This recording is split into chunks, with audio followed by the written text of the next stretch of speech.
So, Ari, your movie is like a mixer of many things that are obsessions for a contemporary world, like COVID, Black Lives Matter, also paranoid sensibility. So, how much is difficult for you as a director to be inspired from the grotesque of contemporary reality, or is something that you have to fight against to find today your own personal voice as a director? Uh, well, the goal here was to make a film that was as inflected as possible by a sort of modern realism, which is another way of saying, I'm trying to make a film about, what it feels like to live in this moment. It's set in 2020, but I do feel the film is very much about right now. And it's about a bunch of people who are living in a small town, but they're all living on the internet, which is another way of saying that they're living in their own realities and they're not reachable to each other. And I see that as a major issue, and so that's what served as the impetus for the film, and that's where it all began.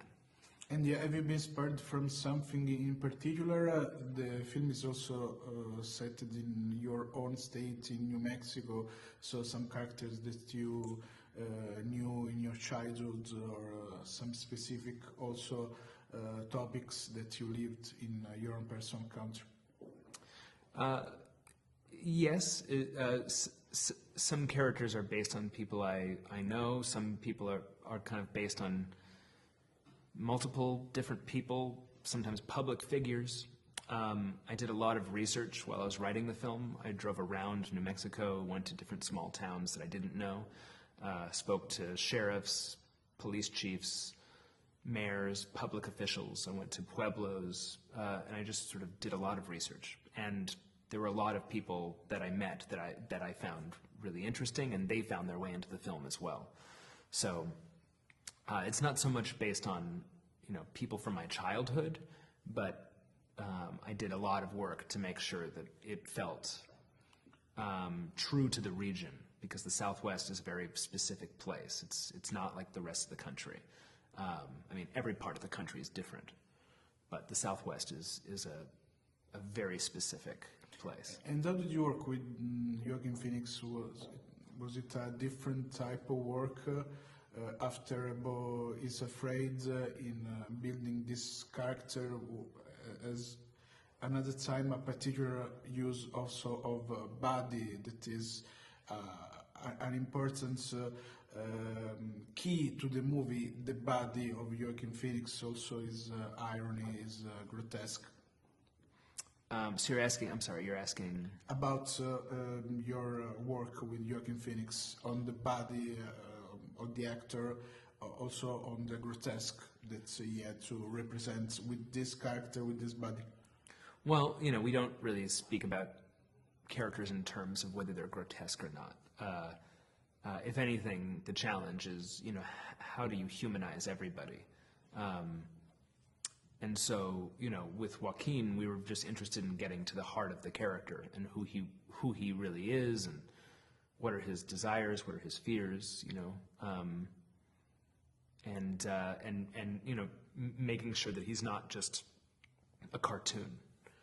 Yeah, but in the movie there is also a spirit that is similar to the Simpson, also a satire, a satirical vision of society. Also, we can talk about Coen Brothers. So, is something that in particular inspired you for this movie, or not?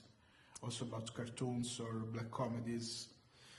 Well, yeah, it is satire, but tone is a very tricky thing, and there are certain satires that are very arch and very farcical. This film has a lot of elements of farce, but it was very important to also not have this film feel cartoonish or too reductive. But at the same time, there are a lot of sacred cows that are being taken on, and a lot of personalities that are being put under the microscope.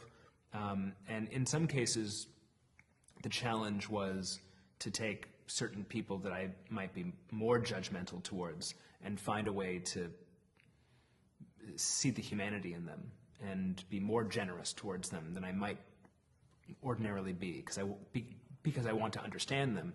And then there are people that I understand well already because they're closer to me. And in that case, I wanted to turn a more unforgiving mirror on those people because you know, you want to always challenge yourself, and especially in satire, you want to make sure that you're not simply protecting your own